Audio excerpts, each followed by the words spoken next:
Hello YouTube. So like I promised in the previous video, I was gonna keep posting stuff.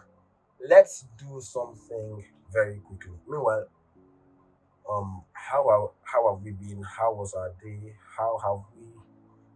How's everything been basically? How's our good been and everything? Um let's post something quickly, something real quick. So today's story is the story of Paul. That's as regards our ancient landmarks.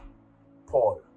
Let's tell the story of Paul. So Paul was a Pharisee from the tribe of Benjamin, and Paul was a very zealous person. I mean, a very very zealous person.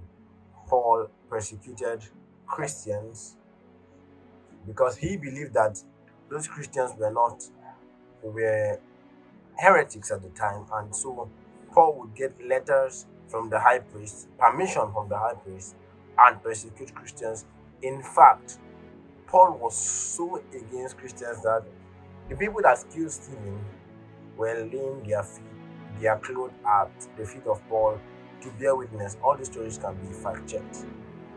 Paul also had dual citizenship. That's Paul born in Tarsus. He also had Roman citizenship as well. So he was both a Jew and a Roman at the same time. So moving on, Paul, that's after the death of Stephen in the book of Acts chapter 9, I think. After the death of Stephen in the book of Acts chapter 9, we see Paul still, as the Bible said, he was breathing out murderous threats against the Christians. So he was just going to Jerusalem. And on the way, a bright light shone, and out of that light, a voice sounded from heaven saying, so, why do you persecute me? It is hard to kick against the God. And I was like, Lord, who are you? And it was said that the people around him did not see who was talking, but they heard the voice. So Paul, the voice kept on telling him, and he said, rise up and go into the city, for you do what to do.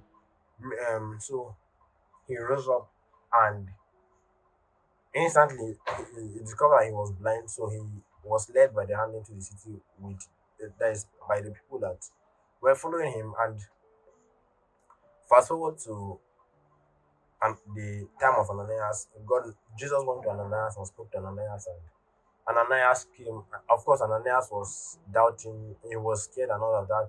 Ananias came, laid hands on Paul, and Paul received his sight and started seeing. Of course, after fasting for 3 days, God had already told him what he was going to suffer. Paul's journey kept on began. Paul grew so fast. I mean, you could imagine that that time, that space of time, what do you call it? Yeah, imagine his rapid growth and all of that. But then we now see interesting facts about Paul, how that Paul became so zealous for the Lord, and because I think one of the things that inspired his zeal for the Lord was he discovered that he was one, according to him, born out of abnormality. I think that was what he put in the Bible, that he was born out of abnormality. So he did not even consider himself worthy to be a Lord. So Paul put in extra effort, meaning that the grace of God came to everyone. But when he saw that, omo, this life that I'm living, I'm not even supposed to be living in the first place. What did he do? He put in extra effort. I think there's a lesson here on this point. And I think that lesson really affects me. Someone like me that I'm not necessarily good at math, and then I happen not to even show interest in math. So I think when a person notices his area of weaknesses, he should put in extra effort with the help of God.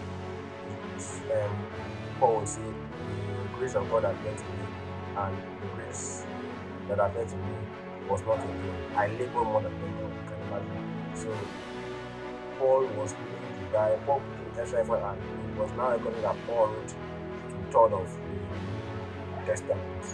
Yeah. So Paul was even at some point willing to die for the same gospel that he once killed before. You could imagine. So and history has it that Paul is disciples of Paul, the disciples of Paul, Titus, Timothy, and so on and so forth. And then Um, later, Paul will not say, I am, my life is being poured out like a drink of, where did I get all this to? Or what lessons do you learn from the story of Paul? Number one, nobody is too far gone that the hand of God cannot reach you.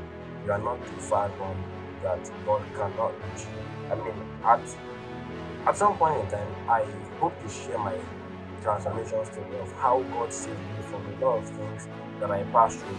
So this is an encouragement to anybody who is struggling with one thing or the other, or who feels like he is far gone, he or she is far gone, that the power of God cannot reach him.